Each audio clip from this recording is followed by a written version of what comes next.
Evening all, Stephen here, aka Biggles Brewery. Just kegged up a couple of beers I had sitting in fermenters. Those of you that watch the New England IPA Fail Brew Day, just kegged that. It smells pretty delicious as a pale ale. And I've just kegged the Black IPA, which is the video going on from. The Kveik yeast went through it in 36 hours or so. Dry hopped it for a couple of days.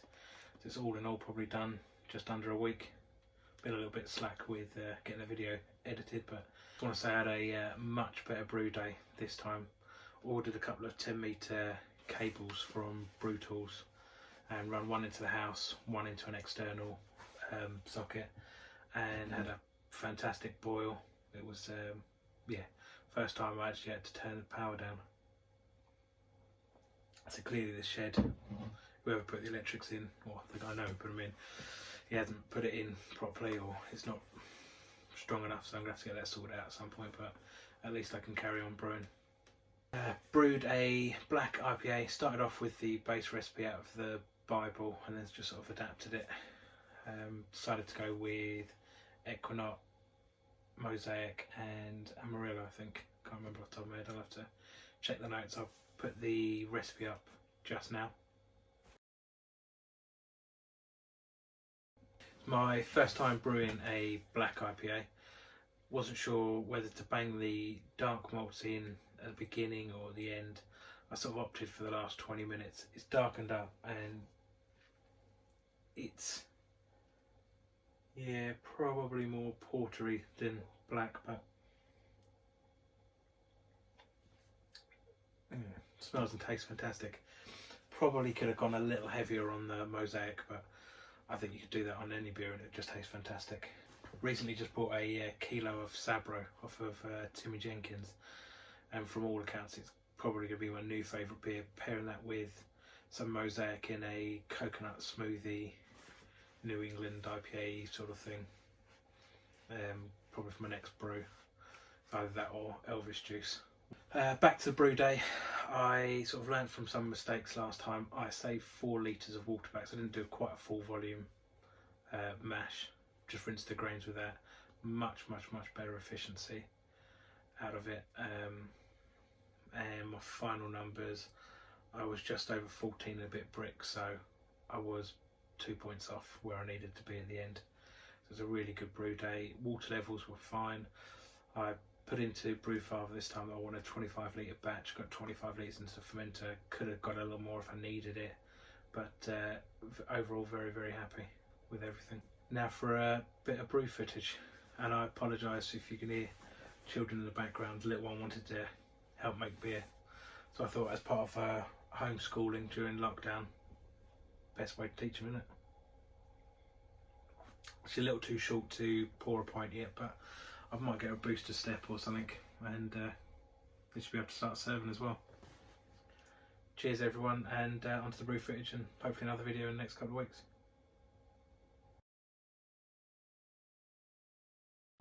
Right, Brewfather calls for 43 litres of water. I'm going to learn from my mistakes last time. I'm going to save back 4 litres just to rinse the grains at the end. Right, just going to set the mash to 66. Put the heater on, hopefully. Going to have it recirculating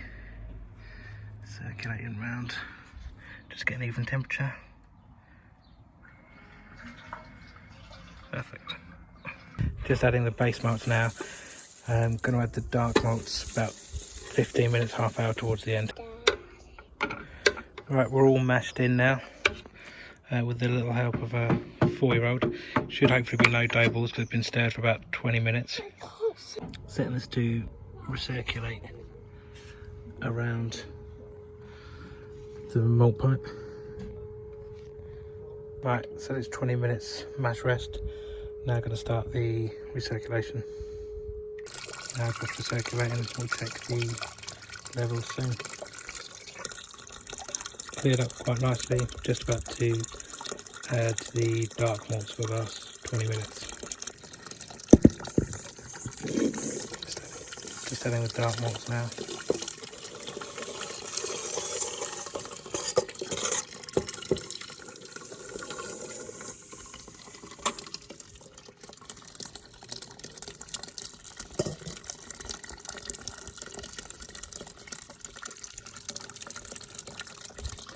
Give it a gentle stir.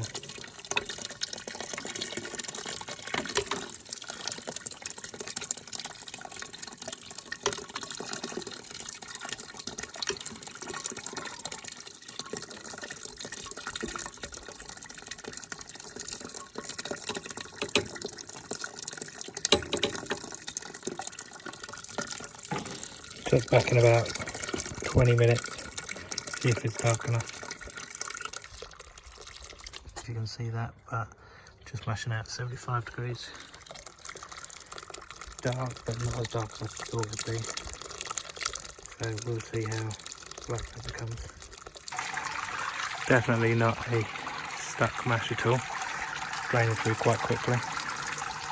Just going to rinse the grain with a couple of kettles of water.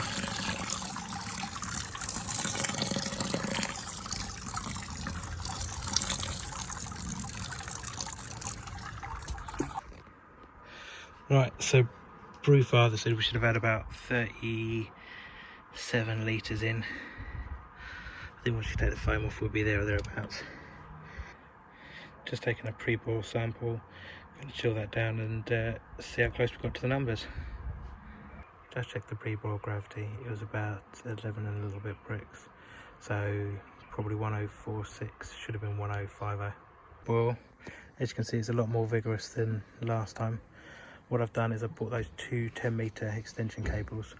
One goes off into the house and one goes off to one of my external plug sockets. Both elements set to 13 amps, and yeah, as you can see, much better. So happy boy this time, very happy boy. Probably 2 litres over on my pre-boil volume, so I'm going to let it boil off for 15 minutes or so before I start adding the hops. Proper rolling boil now, so I'm going to actually have to reduce the power for the first time.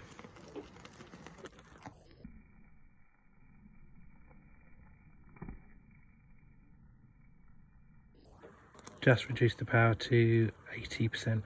Just about to drop in 25 grams of Equinox. Rising the water chiller. Once it's back up to the boil, I'll add the 10-minute dish. The last 10 minutes of the boil, we're doing Protofloc, 18 grams of Mosaic, 12 grams of Citra, and 10 grams of Equinox.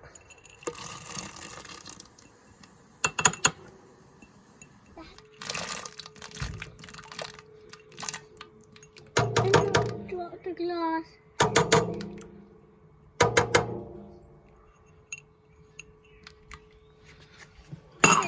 That was 30 grams of Equinox and 30 grams of Mosaic for 8-degree whirlpool, 15 minutes. Going in with the Cross My Leaf #1 Kveik ale yeast. First time I've ever used Kveik, so we'll see how that goes. Pitching it about 35 degrees, and going to put it in halfway through, filling up the fermenter. Looking nice and dark, we'll see how that goes.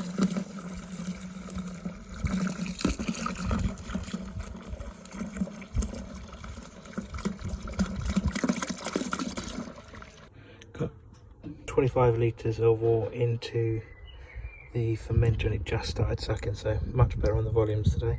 Just going to check the gravity.